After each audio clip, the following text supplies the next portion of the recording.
खुलुमबाय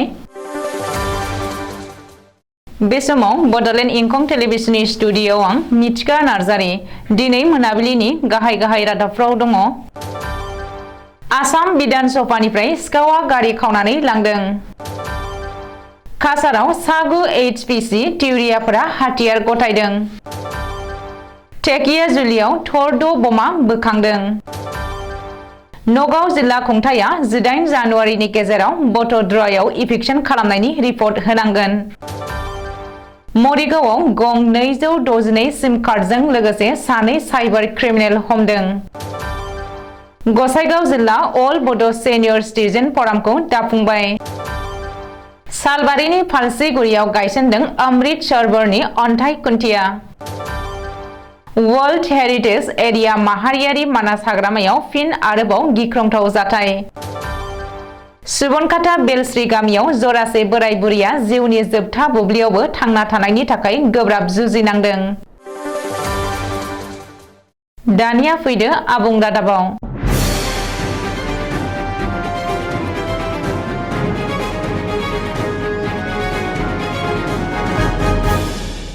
गुवाहाटी नोगोरमायाव सिखावनि उदखार। आसाम बिधान सभायाव फिन सिखाव खावनाय जाथाय। आसाम बिधान सभा कम्पाउन्डनिफ्राय गंसे गारि गोमानाय जाथाया सोराङाव फैदों। AS01EB6695 नम्बरनि गंसे बोलेरो गारिखौ सिखावा खावनानै लांदों। आसाम बिधान सभायाव गोजां बोथोरनि जथुम सोलिगासिनो थानाय समावनो पुलिस मिलिटारिनि गोख्रों रैखाथि होनायखौ सौसिनानै बिधान सभा कम्पाउन्डनिफ्राय गंसे सोरखारि बोलेरो गारि खावनानै लांनाय जाथाया पुलिस बिफानखौ गन्थं हादों आरो पुलिस बिफाननि लेहेमिया आरो सांग्रांथि गैयैखौ सिनायथि होदों।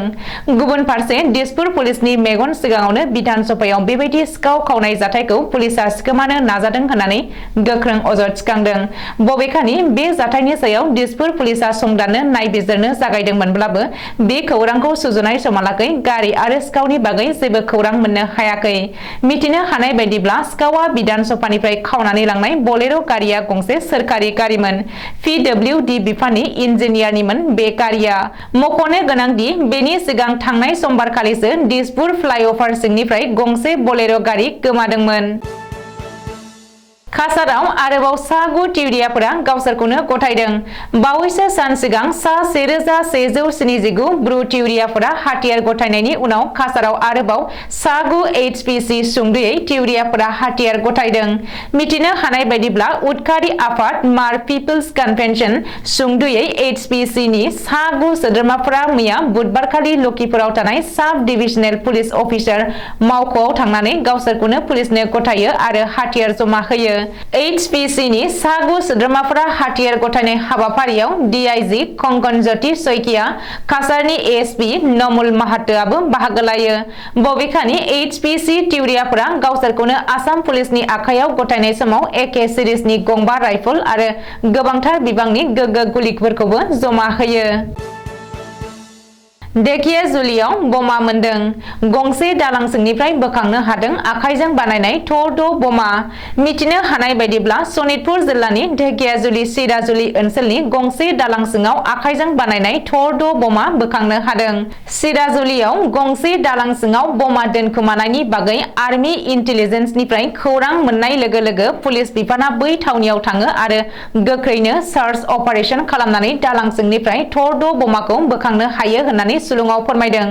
बबेखानि धेकियाजुलियाव गंसे दालां सिङाव आखाइजों बानायनाय थर्द गोगो बमा बोखांनो हानायनि सायाव पुलिसनि नायबिजिरनाया सोलिगासिनो। नाथाय बे खौरांखौ सुजुनाय समहालागै बेनि बागै जेबो गुमुर मोननो हायाखै होननानै धेकियाजुलि थानानि साब इन्सपेक्टर एस मान्थाया सुलुङाव फोरमायदों। आसाम हिउमेन राइट्स कमिशना बटद्रयाव इभिक्सन खालामनायनि आबुं रिपर्ट बिदों। आसाम हिउमेन राइट्स कमिशन सुंदयै AHRC आ बटद्रयाव इभिक्सन खालामनायनि सायाव नगाव जिल्ला खुंथायखौ फैगौ 18 जानुवारिनि गेजेरावनो आबुं रिपर्ट होनो हिउमेन राइट्स कमिशना बिथोन होदों। रिपर्ट बायदिब्ला नगावनि जिल्ला बेंगिरि नरेन्द्र कुमार साहाखौ फैगौ 18 जानुवारिनि गेजेरावनो बटद्रयाव इभिक्सन खालामनायनि आबुं रिपर्ट गथायनो हिउमेन राइट्स कमिशना बिथोन होदों।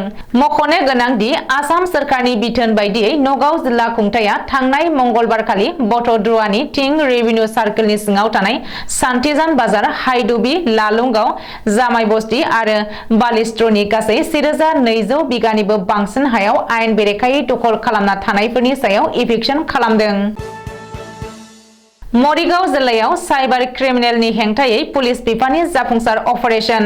मरिगाव पुलिसा गोबांथार बिबांनि सिम कार्डजों लोगोसे सानै साइबार क्रिमिनेल हमनो हादों। हमजानाय सानै साइबार क्रिमिनेलखौ आब्दुल आजिज आरो आब्दुल माजिद होननानै सिनायथिनो हादों।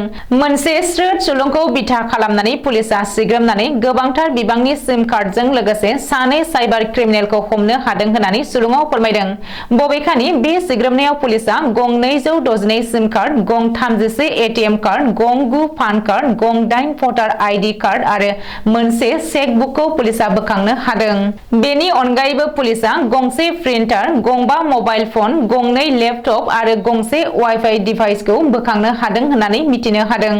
ओरैहाय बे जाथायनि सायाव पुलिसा केस रेजिस्टार खालामनानै नायबिजिरनो जागायबाय होननानैबो पुलिसा सुलुङाव फोरमायदों।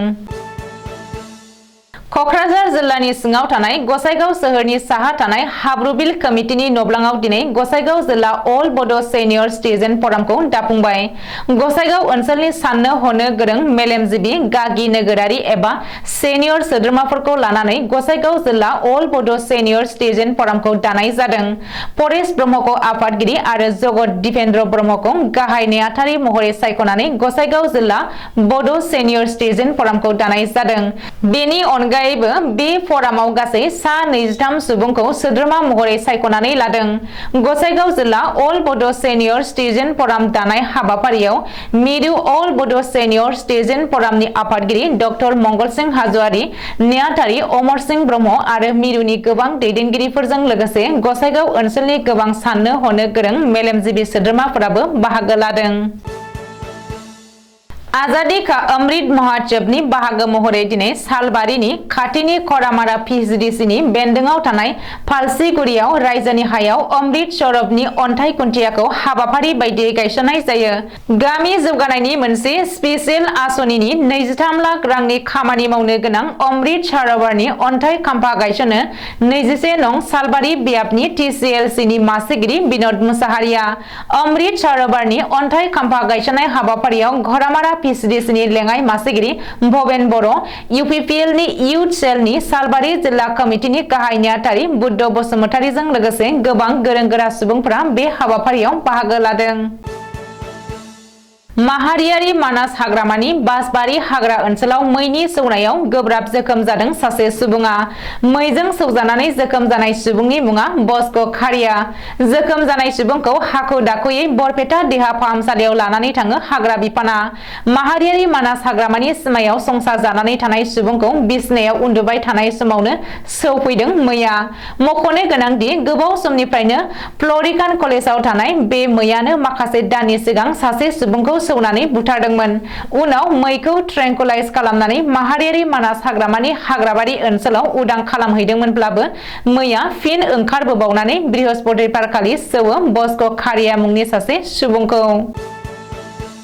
बाक्सा जिल्लानि 25 नं बागानपारा बिटिसि बियाबनि सिङाव थानाय सुबनखाता पिएचडिसिनि बेलश्री गामिनि जरासि बैसोगोरा बोराय बुरै मेब्ला बसुमतारी आरो मनिका बसुमतारीया जिउनि जोबथा बुब्लियावबो बोथिसे ओंखामनि थाखाय गोब्राब जुजिनायखौ नुनो मोन्दों। थारैनो बोथिसे ओंखामखौ सोर मा खामानि मावनानै बुथुमनांगौ जायो रावबो बुंस' हाया। थिग बिब्दिनो जरासि बोराय बुरै मेब्ला बसुमतारी आरो मनिका बसुमतारीयाबो गावसोरनि ओंखाम खबसेनि थाखाय जोबथा जिउनि बुब्लियाव दिरिं दैमानि बिखायाव सान्दुं बार अखा नेवसिनानै हाथुराजों अन्थाइ सिफायनानै फाननानै गावसोरनि नखर संसार सोलिनांबाय थानायखौ मिथिनो मोन्दों। फोरमायनाय बायदिब्ला फिसाज्ला दंमोनब्लाबो हाबा जाखांनायनि उनाव गथ' गथायनि मोखां नुखांनानैनो अबथिरायै रुंसारि जालाङो। जेराव दायो बिहामजो आरो फिसौफोरखौ जाहोनाय फरायहोनाय नखर सालायनायनि गिलिर बिबानखौ रुजुननानै दैमायाव जेब्लाबो बोराय बुरै सानैबो थांनानै थानायनि राहा महरै हाथुरा हाथुराजों अन्थाइ सिफायनानै फानहरनानै सोलिगासिनो दङ। फारसेथिं नोरजिया देहा आरो बेरामजों नाख्रेबजानाय राहा गोथे सानफ्रोमबो दैमानि बिखायाव अन्थाइ सिफायनानैब्लाबो बोथिसे ओंखामखौ मोनजाया। अन्थाइखौ साननैजों साननै सिफायनानै फानोब्लासो 350 रां खामायनो हायो, जायनि जाहोनाव थैयै लोमै थासारि। सोरखारनि मावबिथांखि रेशन कार्ड, प्रधान मन्त्रि आवास योजना बायदिखौबो मोननायनि खाबुखौबो मोनफेराखैसै।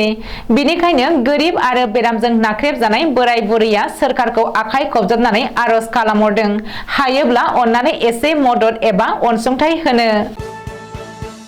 दिनै मोनाबिलिनि रादाबा एसेनोसै। गोजोन्थों।